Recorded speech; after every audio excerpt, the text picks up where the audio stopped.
इधर last class में हम लोग क्या डिस्कस कर रहे थे?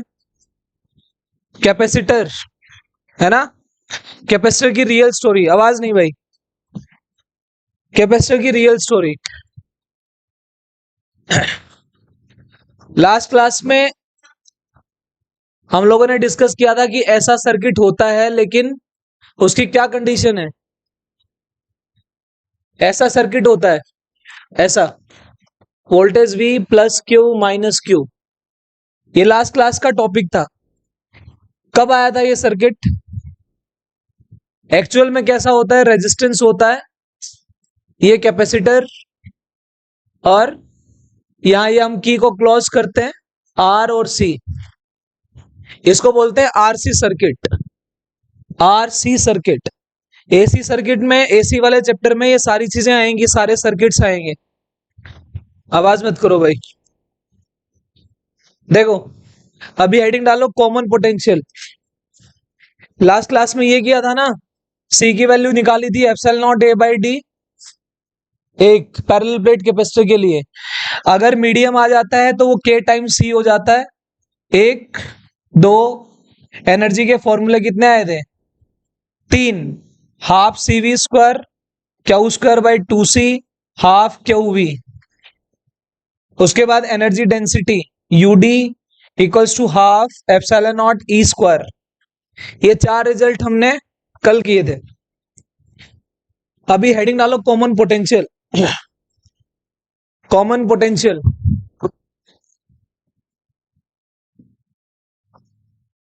कॉमन पोटेंशियल एक बार ध्यान से इधर देखिए। अगर मान लीजिए मैं 2 कैपेसिटर लेता हूं और इन दोनों को ऐसे कनेक्ट कर देता हूं, ये कैपेसिटर्स चार्ज्ड हैं। मान लीजिए इस पे प्लस, इस पे Q1 है, ये पॉजिटिव प्लेट है, ये नेगेटिव प्लेट है, ये पॉजिटिव और ये नेगेटिव। समझ में आ रहा है सबको? इसका कैपेसिटेंस C1 लिया, इसका कैपेसिटेंस C2 लिया, इसके अक्रॉस V1 ली, इसके अक्रॉस V2 ली। ऑब्वियसली अगर C1 V1 अलग अलग हैं, क्या मेन फॉर्मूला इस चैप्टर का Q इक्वल्स टू CV होगा?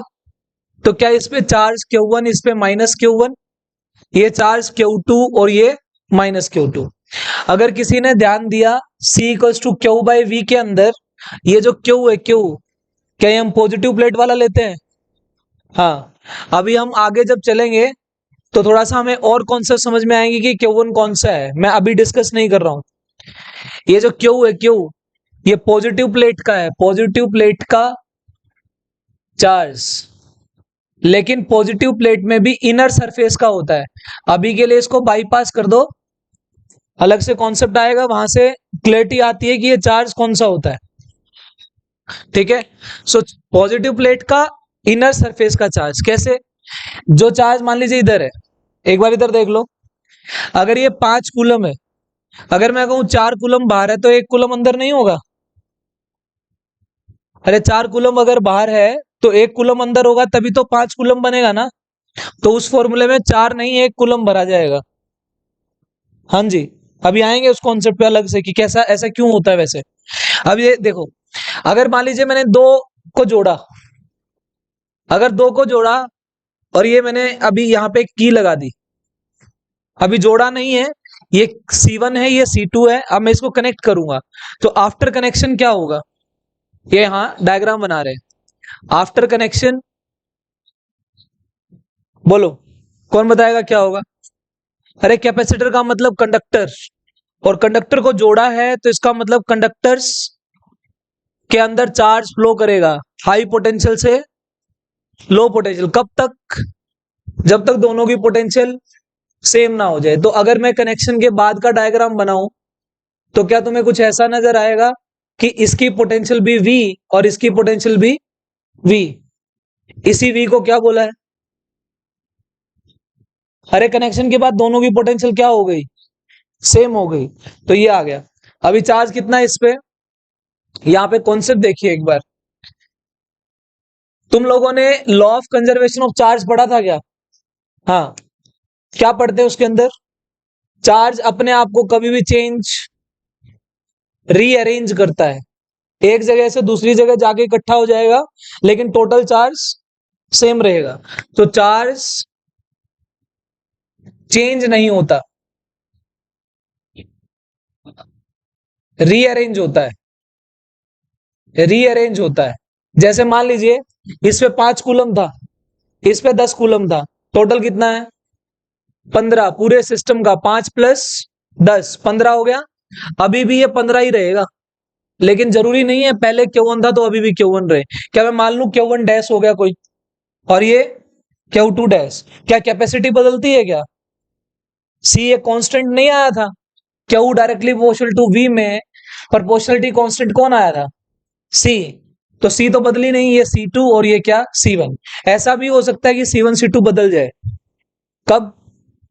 ये वाला फॉर्मूला देखो, सी का फॉर्मूला क्या है, epsilon not A by D.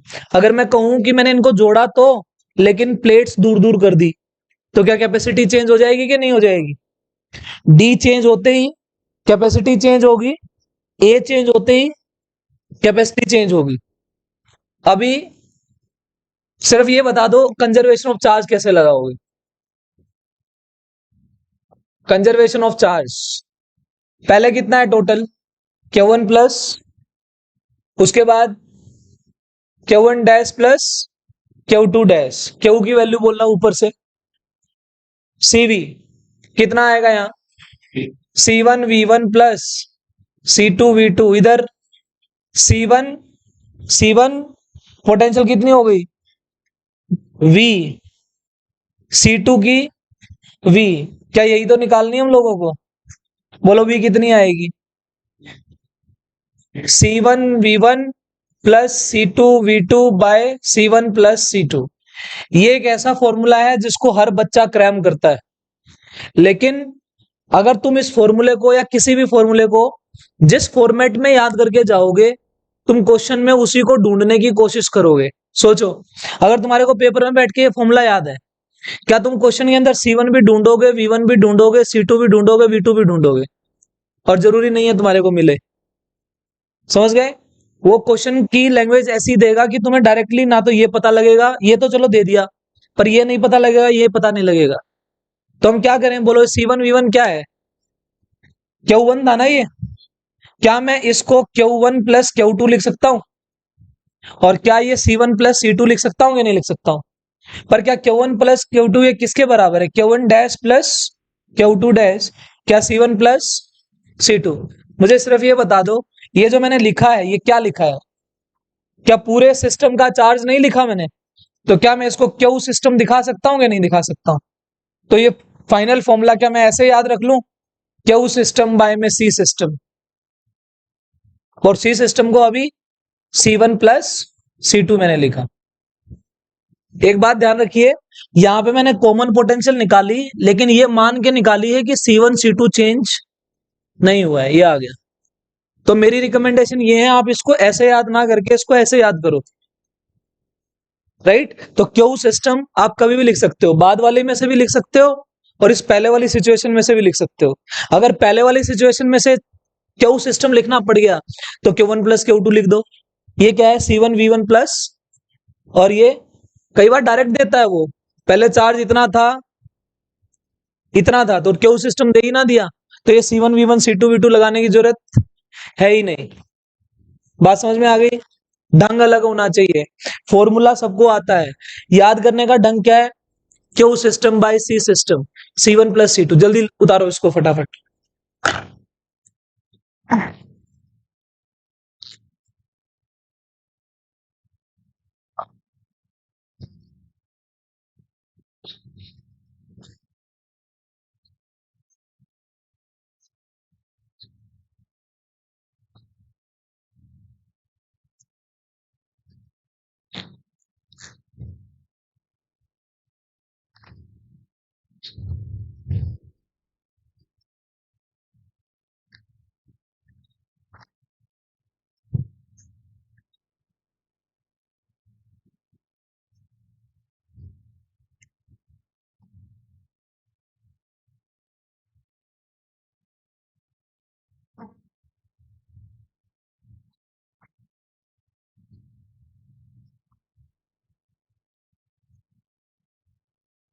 हाँ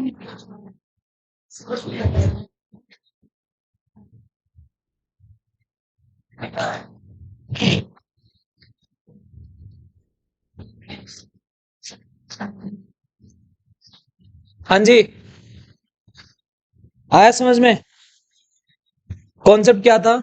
चल नहीं रहा? क्या कर दें? अच्छा, स्विंग नहीं हो रहा?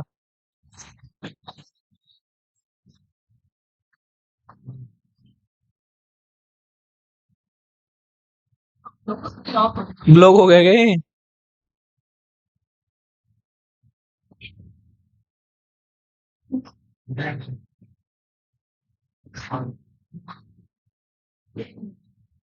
नहीं हो रहा भाई ये।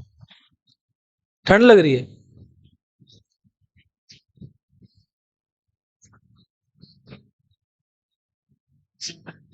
नहीं हो रहा भाई ये। मैनुअली भी नहीं हो रहा है।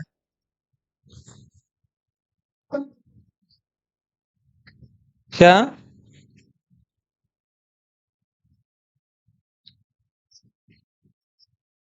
स्विंग हो ही नहीं रहा ना।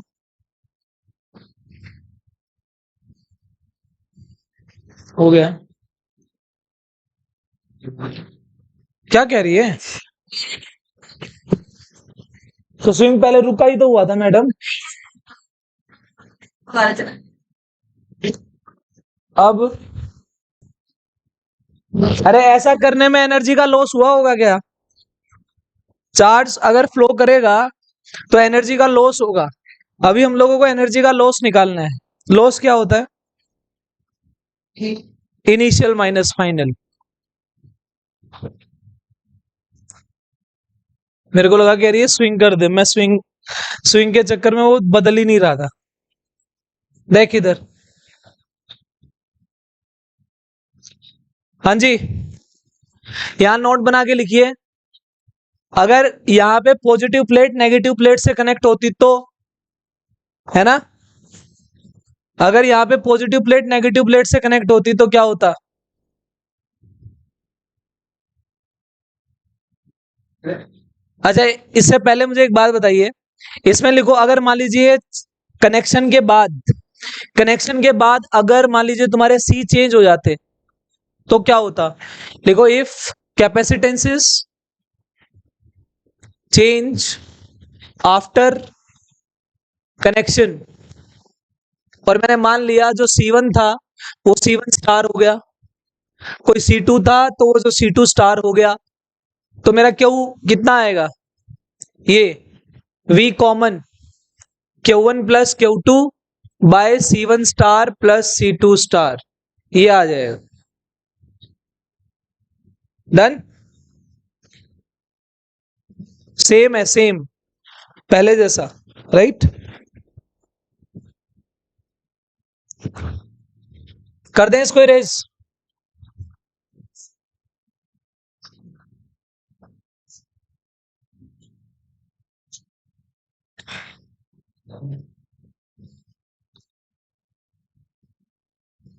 लो जी, इधर देखो।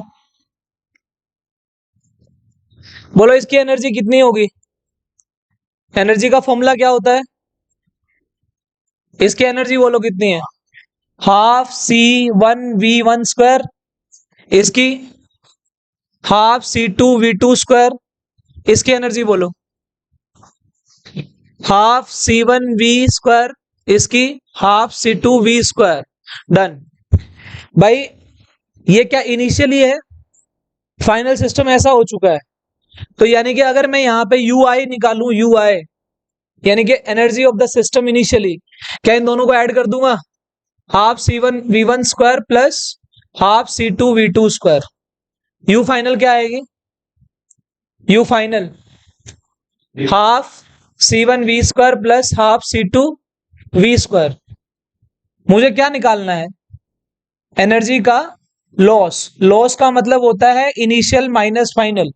इसका मतलब मेरे को करना पड़ेगा you I minus U F. अरे हाँ या ना? उठा के इन दोनों को माइनस कर सकते हो? कर सकते हो? करो। लंबा पड़ेगा। करके देख, एनर्जी लॉस निकाल के दो मेरे को इन दोनों को माइनस करके, कितना आएगा जल्दी देखते हैं तुम्हारी कैलकुलेशन कितनी सही है। इस वाले में से ये वाला माइनस करना है और v की वैल्यू भरनी है तुम्हें। यहाँ पे v की वैल्यू क्या आई है, C1v1 plus C2v2 bye C1 plus C2। ये वैल्यू पुट करके और फिर वैल्यू निकालनी है। कर भाई जल्दी करो।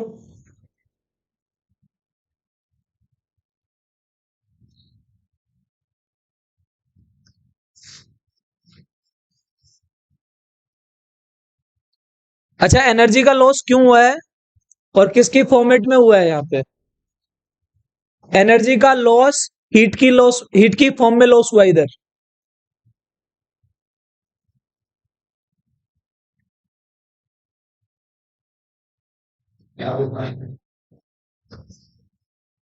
हाँ जी,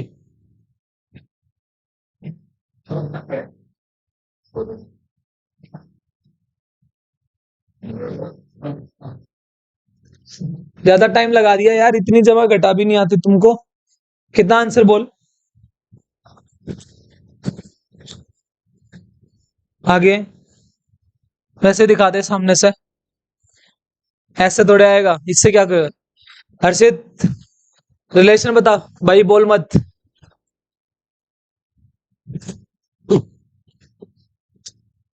निकालो, माइनस करके आंसर निकालो इसका। v की वैल्यू पुट करनी है C1v1 प्लस C2।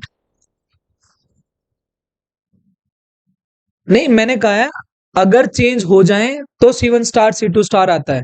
अभी हमने चेंज किया नहीं है तो ये C1 और C2 ही है ना। हाँ जी, v की वैल्यू पुट करनी है भाई। देखो मैं आप लोगों को क्या बोल रहा हूं, मुझे ui माइनस uf करना है। Half C1v1 square half C2v2 square minus, क्या इस वाले एक्सप्रेशन को, ये वाला जो एक्सप्रेशन है ये क्या है, half C1 plus C2 into V का स्क्वायर है कि नहीं? ये है क्या है इधर, half C1 plus C2 into V का स्क्वायर। बोलो v की वैल्यू ये रही, half C1v1 square plus half C2v2 square. कहीं काम की नहीं है ये डेरिवेशन, लेकिन बता रहा हूं एनर्जी लॉस कैसे निकालते। तुम्हारा ध्यान सिर्फ इस पे जाना चाहिए, ui माइनस यूएफ पे। समझ गए? अभी जो फॉर्मूला निकलता है वो ऐसा फॉर्मूला है जो जुबान पे टिक जाता है, सीधा याद हो जाता है ना।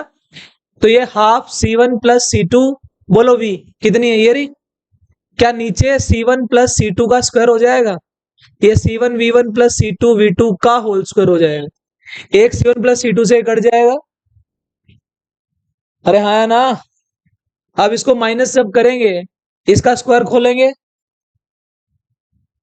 मल्टीप्लाई होगा एलसीएम लेके, इनके नीचे एलसीएम लेके जाएगा। इतना लिख के छोड़ दो और एनर्जी लिखो, एनर्जी लॉस कितना आया है।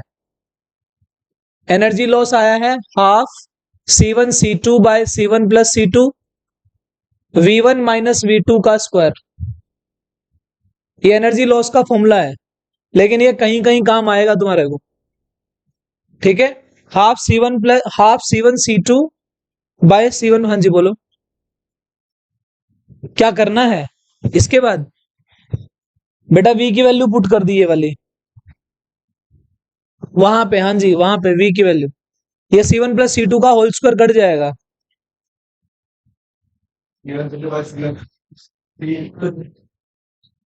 क्या नहीं, अभी सी इक्विवेलेंट भूल जा, मैंने नहीं सिखाया ना ये वाला। अरे तू सी इक्विवेलेंट पे मत बोल, अभी मैंने नहीं सिखाया, सीरीज पैरेलल नहीं सिखाया मैंने अभी, बोलो ही मत। क्या फाइनल रिजल्ट घर पे निकालना, नहीं हो तो मेरे से सोल्व करा लेना। Half C1 C2 by C1 plus C2 into V1 minus V2 का होल स्क्वायर। क्लियर है यहां तक? इसके अंदर एक नोट बना के लिखना, अगर पॉजिटिव प्लेट नेगेटिव से जुड़ी होती तो यहां V1 प्लस V2 आ जाता। यहाँ पे नोट बना के लिखना, अगर पॉजिटिव प्लेट नेगेटिव प्लेट से, बेटा इधर इधर, पॉजिटिव प्लेट अगर नेगेटिव प्लेट से जुड़ी होती तो आंसर क्या आता, if positive plate is connected to negative plate. यार तुम बोलते क्यों हो बीच में? नेगेटिव प्लेट, आंसर आता है एनर्जी लॉस का half C1 C2 by C1 plus C2 V1 plus V2 का होल स्क्वायर। लिख लेना इसको।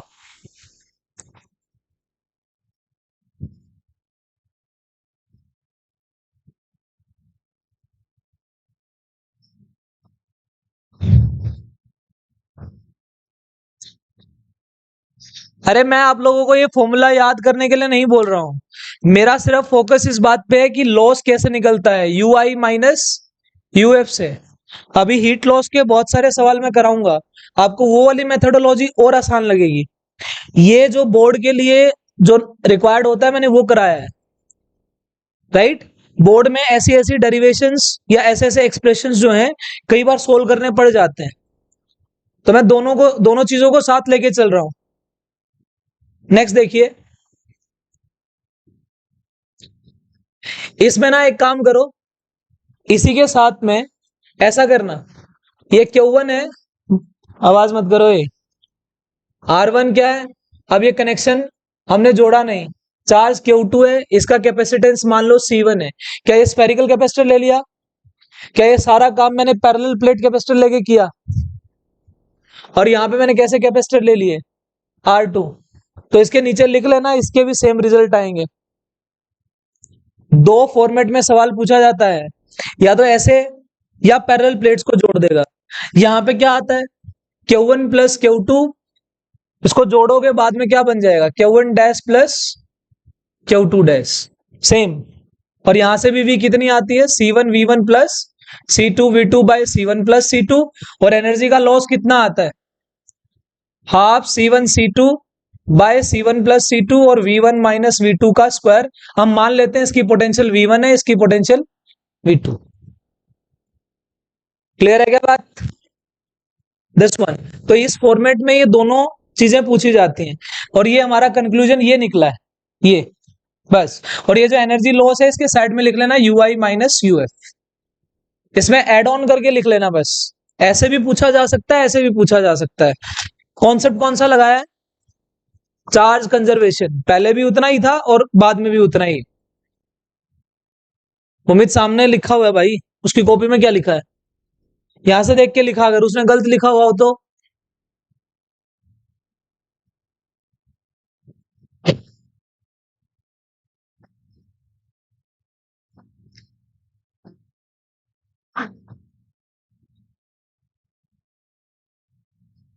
हाँ जी, हेडिंग डालो, combination of capacitors, combination of capacitors. लिख लिया, लिख लिया।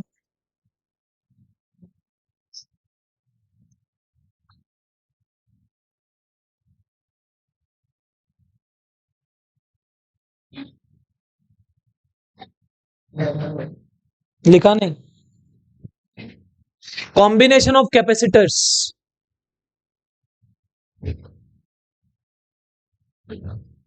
Combination of capacitors.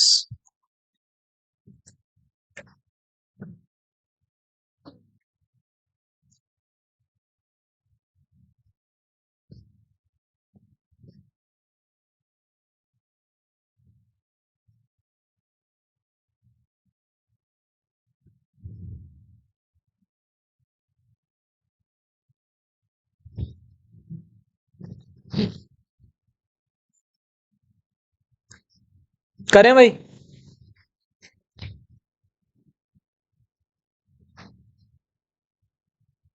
आवाज नहीं आई, अरे देव। हेडिंग डालिए, कॉम्बिनेशन ऑफ कैपेसिटर्स। कितने टाइप के होते हैं? ये वही कहानी है जो तुमने रजिस्टर में पढ़ी थी, सीरीज और पैरेलल वाली, है ना। अभी इतना बेस क्रिएट होने के बाद आप, मैंने आपको एक ही चीज बोली, Q बराबर CV, है ना।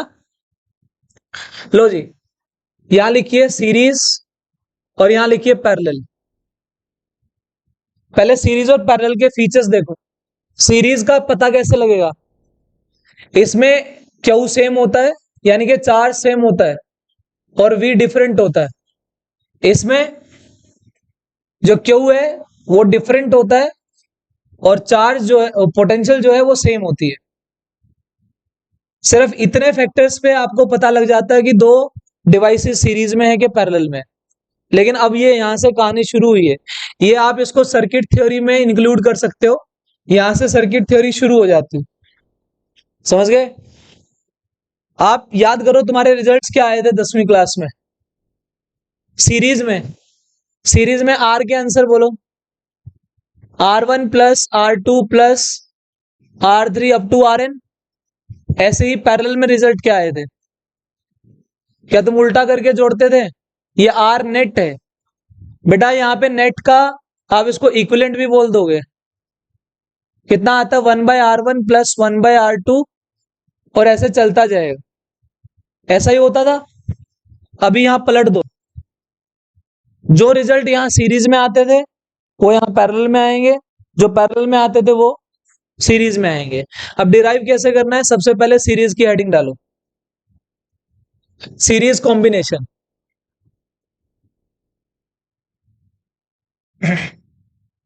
देखो इधर, एक बार पेन छोड़ के इधर देखो, सीरीज कॉम्बिनेशंस में कैसे कर रहा हूं। मैंने 3 कैपेसिटर्स ले लिए यहाँ पे इस तरीके से, ये मैंने तीनों सीरीज में लगा रखे हैं। सबसे सिंपल डायग्राम होता है ना? कैसे पता चला? यहां आपने सेल लगाया और यहां आपने की लगा दी। जैसे आप की को बंद कर रहे हो, क्या यहां से चार्ज फ्लो करेगा? कितना मान लिया? क्यू। ये क्यू इस पे भी जाएगा, इस पे भी जाएगा, इस पे भी जाएगा। बात समझ में आई? लेकिन इनकी सबकी पोटेंशियल क्या होगी? अलग अलग होगी। इस पोटेंशियल में से देखो, पढ़ के देखो, पोटेंशियल में से इतनी पोटेंशियल यहां चली गई, इतनी यहां चली गई, इतनी यहां चली गई। इसका मतलब क्या? ये इन तीनों का टोटल है कि नहीं है? मैंने लैंग्वेज क्या यूज करी है? यहां वाली पोटेंशियल ड्रॉप हुई है, V1 V2 V3। Potential is dropped across the resistor, across the capacitor. अभी इस C1 वाले पे, इसका कैपेसिटेंस C1 है, इसका कितना है? इसका कितना है? तो V में से C1 के अक्रॉस कितनी गई? C2 के अक्रॉस, C3 के अक्रॉस। यस, याद रखना डेरिवेशन हमेशा डिफरेंट वाले से सवाल शुरू करते हैं। कौन डिफरेंट है? V। बोलो V कितना होगा? V1 plus V2 plus V3। और मैंने तुम्हें बोला था उस फॉर्मूले का ज्यादा से ज्यादा यूज करना है, Q इक्वल्स टू CV का। तो अभी बताओ V कितना है? V बोलो कितना है? V1 plus V2 plus V3। V की वैल्यू क्या है? V टोटल है, यहां से V निकालना कितना आएगा? क्या Q बाय C आएगा कि नहीं आएगा? भाई अगर ये V टोटल वाला है तो क्या Q भी टोटल वाला होगा और C भी टोटल वाला होगा, जिसको मैंने क्या बोल दिया? C net. ऐसे इसका बताना V1 क्या होगा? V1 किसके अक्रॉस है? इस पे कितना चार्ज गया? Q। तो ये Q bye C1, Q bye C3। क्या Q Q Q Q cancel? कितना आया? 1/C net equals to 1/C1 plus 1/C2 plus 1/C3। ये रिजल्ट आया कि नहीं आया? अब मुझे ये बताओ, क्या मैंने तुम्हें ऐसा बोला था C की वैल्यू माइक्रो फेराड में, नैनो फेराड में मिलेगी? क्योंकि फेराड बहुत बड़ी यूनिट है ना? जितने भी वैल्यूज दी जाएंगी वो माइक्रो में, नैनो में दी जाएंगी। बेटा एक बार थोड़ा सा फोकस होके चीजों को सुन लो। देखो, कई बार टीचर आपके सामने ना कुछ ऐसी बातें अनाउंस करता है कि यार तुम ये 10वीं में करके आए हो, लेकिन 10वीं और 12वीं में कुछ तो अंतर होगा ना। आप 12वीं लेवल पे आते हो, अभी तुम रेजिस्टेंस के कॉम्बिनेशन सीखोगे तो तुम्हें 10वीं में जैसे आते थे उससे बहुत डिफरेंट तरीके से सर्किट्स आ जाएंगे। बात समझ में आ रही है? तो थोड़ा सा लैंग्वेज पे फोकस करना। मैं क्या बोल रहा हूँ, जैसे मैंने यहाँ पे बार बार यूज किया, पोटेंशियल अक्रॉस, पोटेंशियल अक्रॉस, इनसे हैबिचुअल हो जाओ, कभी भी प्रॉब्लम नहीं आएगी समझने में क्वेश्चन को। सो V में से इतना गया, ये रिजल्ट्स आ गए। एक एग्जांपल लेते हैं अभी, लो लिखना बंद सभी। C1 की वैल्यू मैंने 1 माइक्रो फेराड ले ली, C2 की वैल्यू मैंने ले ली 2 माइक्रो फेराड, और C3 की ले ली 3 माइक्रो फेराड। तो मुझे C नेट बता सकते हो? सी नेट इसके हिसाब से 1/1 1/2 प्लस 1/3 एलसीएम 6 आ गया, तो मेरे ख्याल से 6 3 2 5 11/6 आया। लेकिन उसको क्या करना है अभी, रेसिप्रोकल। क्या ये 6/11 नहीं आ गया? सी नेट कितना आ गया? 6/11। इसको ध्यान से देखो,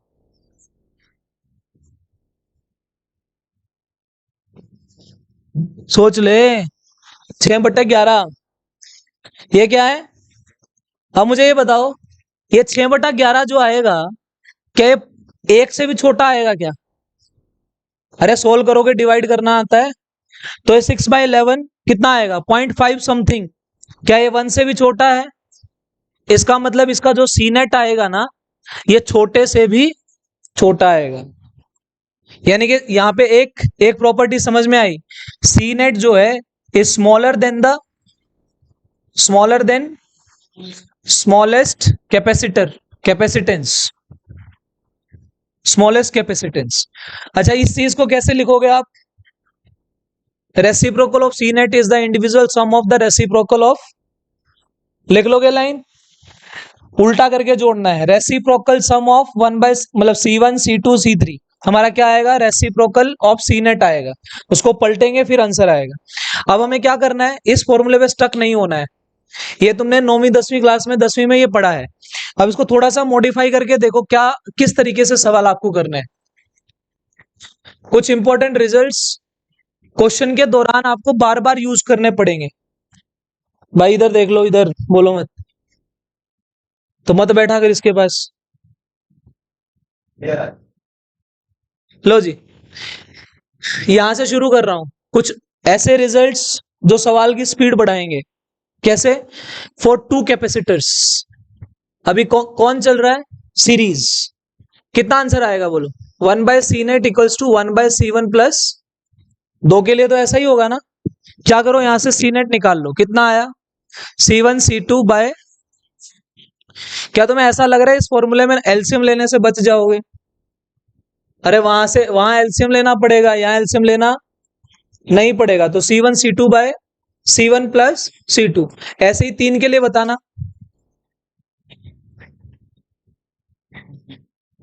हाँ जी, बोलो सी नेट कितना आएगा? C1 C2 C3 bye C1 C2 C2 C3 C3 C1। क्या तुम्हें ऐसा लग रहा है ये रिजल्ट्स याद हो सकते हैं? यस। तो 2 के लिए आप ये वाली चीजें और 3 के लिए ये वाली चीजें लगाओगे कि ये लगाओगे? ऑब्वियसली ये लगाएंगे। अब इसमें कुछ स्पेशल करते हैं। अगर मान लीजिए C1 बराबर C2 अगर C हो, तो बोलो सी नेट कितना आएगा? क्या C/2 नहीं आ जाएगा? बेटा इधर फोकस करो, बहुत इंपॉर्टेंट चीज बता रहा हूं। अगर यहाँ पे C1 C2 बराबर हो जाए, तो इसमें पुट करो C इंटू सी बाय सी प्लस सी, C²/2C, C से C कैंसिल हो गया, C/2 बच गया। इसका मतलब देखो, अगर 5 और 5 सीरीज में लगे, आंसर बोलो कितना आएगा? 5/2, 5/2 है ना। अगर मान लीजिए 100 और 100 लगे हैं, तो आंसर 50 आएगा। मतलब अब मैं ये चाहता हूं, आप सबसे पहले ये चीजें सीख रहे हो, ये सीखने के बाद आपको सर्किट के अंदर ही क्वेश्चन पूरा कर देना है। आपको ऐसे कैलकुलेटिव नहीं होना है, कैलकुलेशंस नहीं करनी। आपको डायग्राम बना के देगा, उसी डायग्राम में पेंसिल से सब कुछ सोल्व हो जाएगा, है ना। कि इन दोनों का आंसर इतना आ गया, इन दोनों का आंसर इतना आ गया, इन दोनों का इतना आ गया और आंसर आ गया। तो ये माइंड में कैलकुलेशंस आपकी होनी चाहिए। अभी क्या आ रहा है? सी नेट आ रहा है C/2। यहां बताना अगर C1 C2 C3 सब बराबर हो जाए, तो क्या सी नेट C/3 नहीं आ जाएगा क्या? C बाय, और n के लिए कितना होगा? C/n। जैसे मान लीजिए 100 100 100 100 10 बार लगा दिए, तो आंसर 100/10। नहीं आया समझ? 100 वाले 10 लगा दिए सीरीज में, तो नेट कितना आएगा? 100/10 10 आएगा। सीधा निकल गया, कोई फॉर्मूला लगाने की जरूरत नहीं है। तो फॉर एन कैपेसिटेंस कितना आएगा? C/n, ये सी नेट आ जाएगा। लेकिन बेटा ये तब है, कौन से कैपेसिटेंस है ये? आइडेंटिकल कैपेसिटेंसेस। आइडेंटिकल मतलब एक जैसे। एक जैसों के लिए रिजल्ट्स हैं ये, और अलग अलग के लिए ये रहे।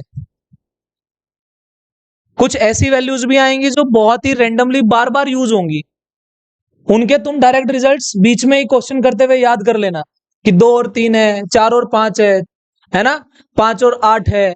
तो ऐसी ऐसी वैल्यूज के रिजल्ट्स ड्यूरिंग प्रैक्टिस याद हो जाते हैं। ऐसा मत सोचना कि तुम क्वेश्चन कर रहे हो वहां भी कर लेंगे, वहां भी कर लेंगे, लेकिन अगर याद हो सकते हैं तो कर लेना। यहां तो कोई प्रॉब्लम। ये होता है बेटे आपका सीरीज कॉम्बिनेशन, है ना। सीरीज कॉम्बिनेशन में रिजल्ट ये बताया है, जो नेट आएगा वो छोटे से भी छोटा आएगा। 2 के लिए एलसीएम से बचने के लिए ये डिब्बा लगाओ, 3 के लिए एलसीएम से बचने के लिए ये लगाओ। डन। हाँ जी, कोई प्रॉब्लम इसमें? अब भाई, अब ये पूरा नहीं हुआ एनसीईआरटी का दूसरे चैप्टर का। मेरे ख्याल से चौथा 5वें सवाल में ये चीजें आती हैं। अब देखना इसमें क्या अलग है भाई, क्या अलग है इसके अंदर। वी अलग है, किसके सवाल पूछेगा? जो अलग होगा उसी के सवाल पूछेगा ना। क्या है, इस पे कितनी आई V1, इस पे कितनी, इस पे कितनी V3। डन। अब हम ये देखेंगे V1 V2 V3 कैसे निकालते हैं सीरीज में। याद रखना, जो डिफरेंट होता है उसी के सवाल पूछे जाते हैं, जो सेम होता है उसके क्या सवाल पूछेगा। सी नेट तो हमारे पास आ जाएगा, ये सी नेट आ गया। क्या टोटल वोल्टेज मेरे पास है? तो टोटल क्यू नहीं आ जाएगा, क्यू इक्वल्स टू CV करके। तो क्यू निकालने का तरीका तो ये है। लेकिन अगर मेरे को ये देखना हो कि कितनी कितनी वोल्टेज गई, करें अभी। देखो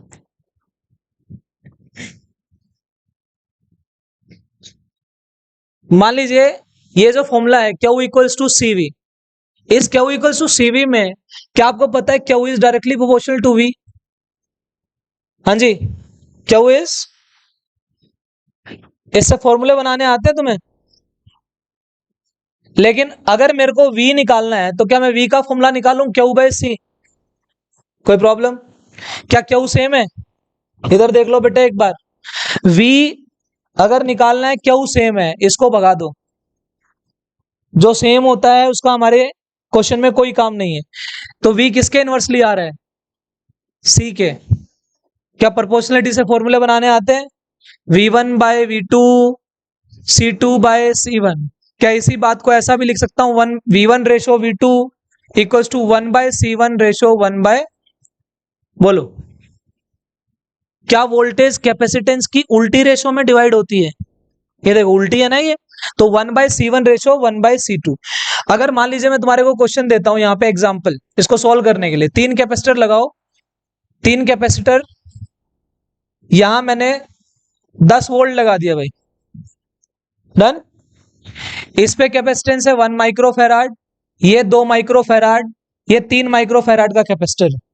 मेरा सवाल ये है, बताओ V1 कितनी आएगी, V2 कितनी आएगी, V3 कितनी आएगी? निकाल सकते हो? तो V1/V2/V3 क्या आएगा?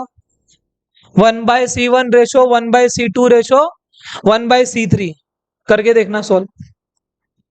आंसर बताओ कितना आएगा।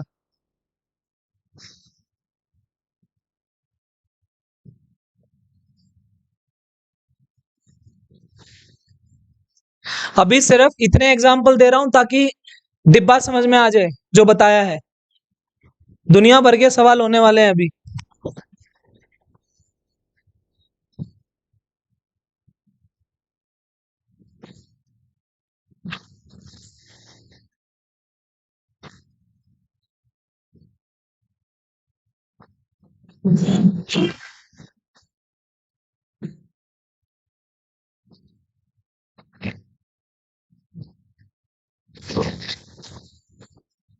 हम्म,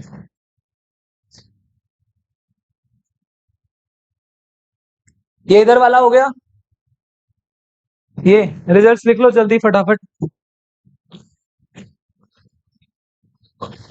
रेशो उल्टी है, उल्टी रेशो हमारे काम की नहीं होती।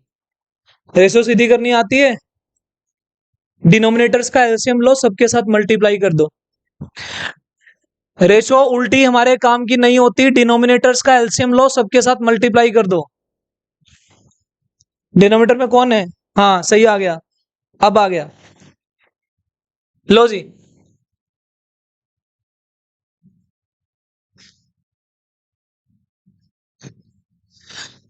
देखो सवाल कैसे करना है यहाँ। क्या मुझे V1 ratio V2 ratio V3 निकालना है?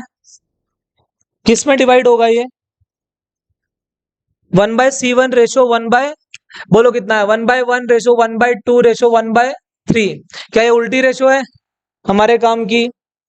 इन तीनों का एलसीएम लो, सबके साथ चिपका दो।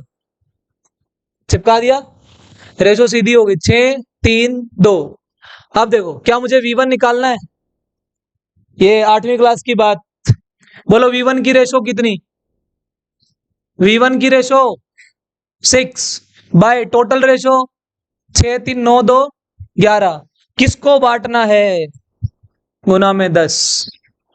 लिखना आ गया? लो जी, V2 बोलो 3 गुना में 10।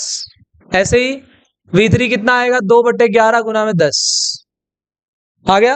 ये वोल्ट में आंसर आ जाएंगे सारे। क्या मैंने तुम्हें ये सोचना सिखाया कि सीरीज में जो अलग होता है उसी के सवाल पूछे जाएंगे? वी के। और वी कैसे बढ़ता है?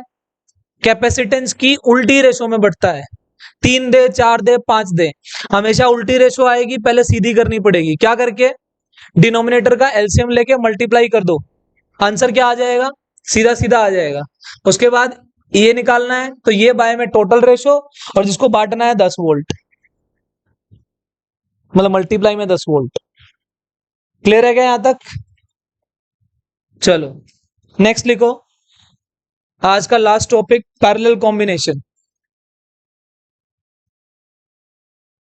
पैरेलल कॉम्बिनेशन अभी ये शुरुआत है, अभी ये इंट्रोडक्शन चल रहा है सीरीज पैरेलल का। क्यों करेंगे जी? इलेक्शन है, फिर इलेक्शन में वोट डालने जाना है? हैं? कोई छुट्टी ना, मेरा वोट कार्ड ही नहीं बना हुआ, ना मैं बनवा रहा। ये देखो इधर, जरूरत नहीं है, मैं 2 3 साल में इंडिया छोड़ने की तैयारी में हूं। ये देख। हाँ, अरे इधर इधर इधर, पैरेलल कॉम्बिनेशन। आवाज नहीं, जाओ घर जाओ। तुम्हारे को बोल रहा हूँ, ये जो बोल रहे हैं सारे। क्या यार? लो, ये एक थोड़ा सा ऐसा डायग्राम है जो बहुत ही पॉपुलर सा डायग्राम इधर बनाते हैं टीचर्स, है ना, सिर्फ समझाने के लिए। बोलो इसका कैपेसिटेंस, इसका C2, इसका। क्या इन सब को, अगर तुम्हें कल वाली क्लास याद हो, क्या मुझे ये इसका मीनिंग याद है? इस V का क्या बताया था? बोलो ये एंड कितने पे? V वोल्ट पे। ये कितने पे? ये कितने पे? ये कितने पे? ये भी, तो ये भी V। बोलो इस कैपेसिटेंस के बीच का पोटेंशियल डिफरेंस V-0, इसका V माइनस इसका, तो इसकी पोटेंशियल भी V, इसकी भी V, और इसकी भी V। क्या यहां से चार्ज आया? क्या इस जंक्शन पे आया? रास्ते बढ़ गए कि नहीं बढ़ गए? क्या मैं मान लूं Q1 चला गया, Q2 चला गया और Q3 चला गया? क्या तुम्हें अलग अलग कैपेसिटर में अलग अलग चार्ज नजर आ रहा है? किसकी निशानी है ये? पैरेलल कॉम्बिनेशन की। समझ में आ रहा है? लो जी, मैंने क्या कहा था, डेरिवेशन कहां से शुरू करते हैं? जो, तो Q था ना टोटल, किस में बटा? Q1 plus Q2 plus Q3 में। बोलो Q टोटल वाला है, तो CB टोटल वाला इनटू वोल्टेज टोटल। क्या ये C1V plus C2V plus C3V? क्या VV कैंसिल? बोलो C नेट क्या आया? C1 plus C2 plus C3। क्या सीधा सीधा ऐड हो गया कि नहीं हो गया? क्या रेजिस्टेंस में यही चीज सीरीज में होती थी? होती थी। लो जी, हम फिर से वही आंसर एग्जांपल ले रहे हैं। C1 की value 1 micro farad, C2 2 micro farad और C3 3 माइक्रोफेराड। डन। बोलो सी नेट कितना है? 6 आया। तो क्या है, 3 में कौन बड़ा था? 1 2 3 में कौन बड़ा है? 3। क्या तुम्हारा आंसर जो 6 आया है ये बड़े से भी बड़ा है? यस। तो पैरेलल कॉम्बिनेशन में जो सी नेट आता है वो बड़े से भी बड़ा आता है। तो C net is larger than largest capacitance. Largest capacitance. बेटा ऑर्डर समझ में आ रहा है? अच्छा यहाँ पे कौन अलग है? चार्ज। किसके सवाल पूछेगा? चार्ज के ही पूछेगा। क्या उसी फॉर्मूले से फॉर्मूला निकालेंगे? क्यू इक्वल्स टू सीवी से। मुझे क्यू के बारे में जानना है, मुझे वहां वी के बारे में जानना था तो वी निकाला, यहाँ क्यू निकल आया। बोलो क्यू डायरेक्टली प्रोपोर्शनल टू, क्या वी तो सेम है तो वी को भगा देंगे, जो सेम है वो हमारे काम का नहीं है। डायरेक्टली प्रोपोर्शनल टू सी। बोलो कितना आएगा? Q1/Q2 C1/C2। बात समझ में आ गई?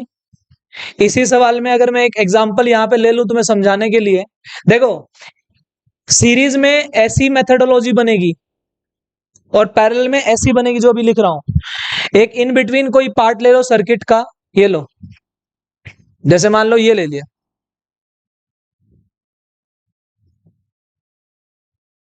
ये ले लेते हैं, 2 का ही ले लेते हैं। और मैंने मान लिया यहाँ ए ये बी और यहां से ना 10 कूलम आ रहा है ना, और ये कैपेसिटेंस 2 माइक्रोफेराड का है और ये 4 माइक्रोफेराड का है। तो बताओ इस पे कितना गया, उस पे कितना गया? तो किस में जाएगा?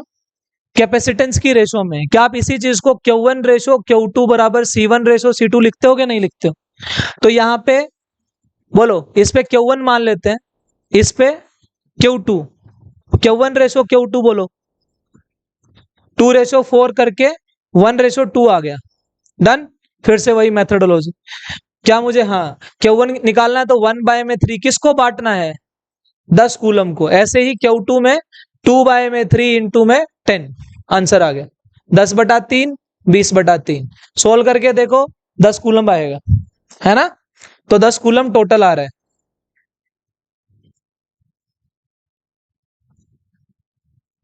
क्लियर है क्या? समझ में आ रहा है? सीरीज में और पैरेलल में मेथडोलॉजी समझ में आई? मैं सबसे ज्यादा फोकस करूंगा इस बात पे, इनके बिना सवाल नहीं होंगे आगे, ये ध्यान रखना। वोल्टेज बांटनी है कैपेसिटेंस की उल्टी रेशो में बांटनी है, चार्ज बांटना है कैपेसिटेंस की सीधी रेशो में बांटना है। बात समझ में आ गई? उल्टी रेशो हमारे काम की नहीं होती। इसके सीरीज में एलसीएम से बचने के लिए C1 C2 by C1 plus C2, C1 C2 C3 bye C1 C2 C2 C3 C3 C1। इतना याद करके जाइए। कल की क्लास से न्यूमेरिकल शुरू, ऑलमोस्ट चैप्टर ओवर है। एक टॉपिक रहता है डायलेक्ट्रिक डालने वाला, वो न्यूमेरिकल के साथ हो जाएगा। आपने देखा मैंने क्या स्टेटमेंट दी? क्वेश्चन, ये टॉपिक्स यहाँ पे खत्म होते हैं। अभी इसमें डायलेक्ट्रिक डालेंगे, वो मैं क्वेश्चंस के साथ कराऊंगा, लेकिन ये टॉपिक्स यहाँ पे ओवर हो गए। इसके इससे ज्यादा इसमें कुछ नहीं है।